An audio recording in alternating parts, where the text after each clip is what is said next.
अस्सलामुअलैकुम। अब हम शुरू करने वाले हैं एसक्यूएल को कि हमारे पास एसक्यूएल जो कि हमारे पास है स्ट्रक्चर क्यूरी लैंग्वेज, ये हमारे पास क्या होता है। तो पिछला जो हमारे पास लेक्चर नंबर 1 था वहाँ पर हमने डेटाबेस और टाइप्स ऑफ डेटाबेस के बारे में पढ़ा, जिसमें हमने रिलेशनल और नॉन रिलेशनल को पढ़ा कि हमारे पास ये क्या होते हैं। और उसमें मैंने बताया कि जो हमारे पास रिलेशनल एसक्यूएल है, रिलेशनल डेटाबेस है, वो हमारे पास एसक्यूएल में उसका कंसेप्ट एसक्यूएल के बेस है, एसक्यूएल के बेस पर है। तो यहाँ पर हमारे पास अब हमारे पास जो लेक्चर है वो हमारे पास है लेक्चर नंबर 2। ये जो हम अभी पढ़ रहे हैं वो हमारे पास लेक्चर नंबर 2 है।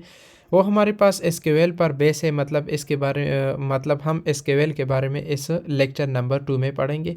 तो यहाँ पर हम आ जाते हैं कि व्हाट इज़ एसक्यूएल। हमारे पास एसक्यूएल क्या होता है। एसक्यूएल हमारे पास स्टैंड करता है स्ट्रक्चर क्यूरी लैंग्वेज को। और अगर हम इसकी डिफिनीशन की तरफ आ जाएं तो यहाँ पर हमारे पास क्या लिखा हुआ है कि SQL structure query language is a language used to store, retrieve, insert, update and delete data in relational database. अच्छा, यहाँ पर पहले हम यहाँ पर आ जाते हैं कि रिलेशनल डेटाबेस।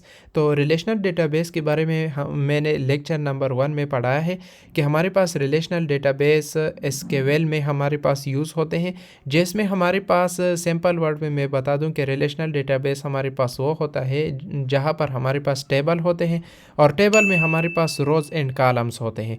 तो ये हमने लेक्चर नंबर 1 में मैंने पढ़ाया था। तो यहाँ पर हम आज आ जाते हैं कि एसक्यूएल हमारे पास एक लैंग्वेज है, जिस तरह हमारे पास और कंप्यूटर प्रोग्रामिंग लैंग्वेज है जो हम कोडिंग के लिए यूज़ करते हैं, हम ऐप डेवलपमेंट, वेब डेवलपमेंट के लिए यूज़ करते हैं और किसी पर्पज़ के लिए हम यूज़ करते हैं। इसी तरह हमारे पास ये भी एक तरह का एक लैंग्वेज है, एसक्यूएल स्ट्रक्चर क्यूरी लैंग्वेज होता है, जो कि हमारे पास रिलेटेड होता है डेटाबेस से रिलेटेड।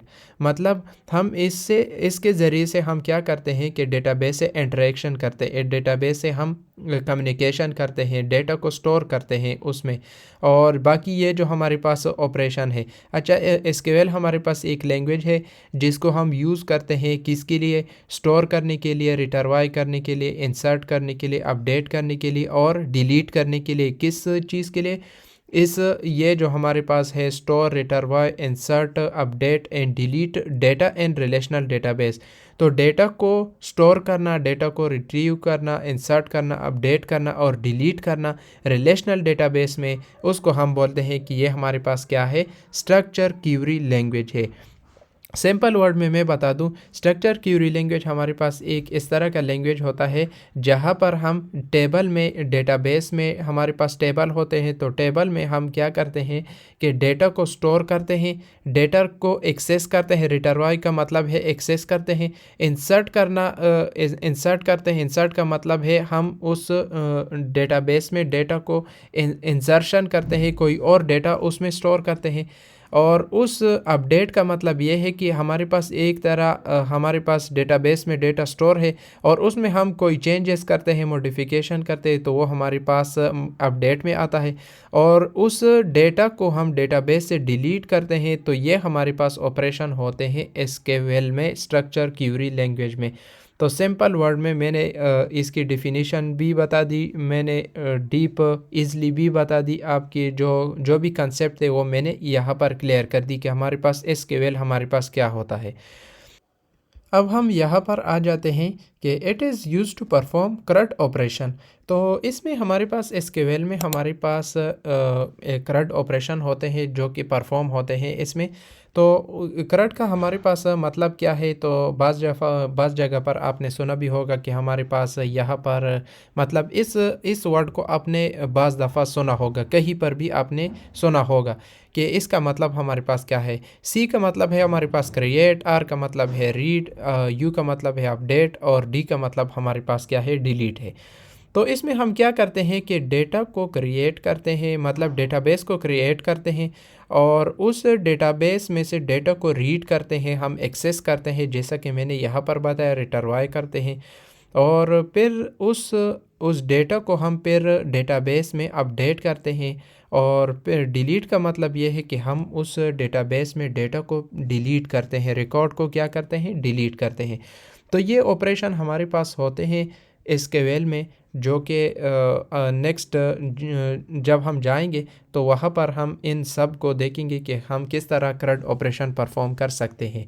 तो इस लेक्चर में मैंने एसक्यूएल के बारे में बता दिया कि हमारे पास एसक्यूएल जो कि हमारे पास कोर्स है, इसका कंसेप्ट हमारे पास क्या है, ये हम क्यों यूज़ करते हैं, मतलब ये हमारे पास डेटाबेस से इंटरेक्शन के लिए, डेटाबेस से कम्युनिकेशन के लिए, हम डेटा को स्टोर करते हैं, हम डेटा को एक्सेस करते हैं, अपडेट करते हैं, इंसर्ट करते हैं और डिलीट करते हैं डेटा को। उस टेबल उस डेटाबेस में से जो डेटा होता है उसको हम इतने हमारे पास जो भी हम ऑपरेशन परफॉर्म करते हैं यहाँ पर मैंने सब समझा दिए हैं। तो ये हमारे पास एसक्यूएल के बारे में था। और फिर मैंने बताया कि इसमें हमारे पास कुछ ऑपरेशन परफॉर्म होते हैं जिसको हम बोलते हैं CRUD ऑपरेशन। सी का मतलब हमारे पास क्रिएट है, आर का मतलब रीड है, यू का मतलब अपडेट है और डी का मतलब हमारे पास डिलीट है। तो ये ऑपरेशन हम परफॉर्म करते हैं एसक्यूएल में, स्ट्रक्चर क्यूरी लैंग्वेज में। तो ये हमारे पास लेक्चर नंबर 2 था। अगर इसके हवाले से किसी को कोई कन्फ्यूजन हो, किसी को कोई क्वेश्चन करना हो तो कमेंट सेक्शन में कमेंट कर सकता है, मैं उसका आंसर दे दूँगा। Thank you.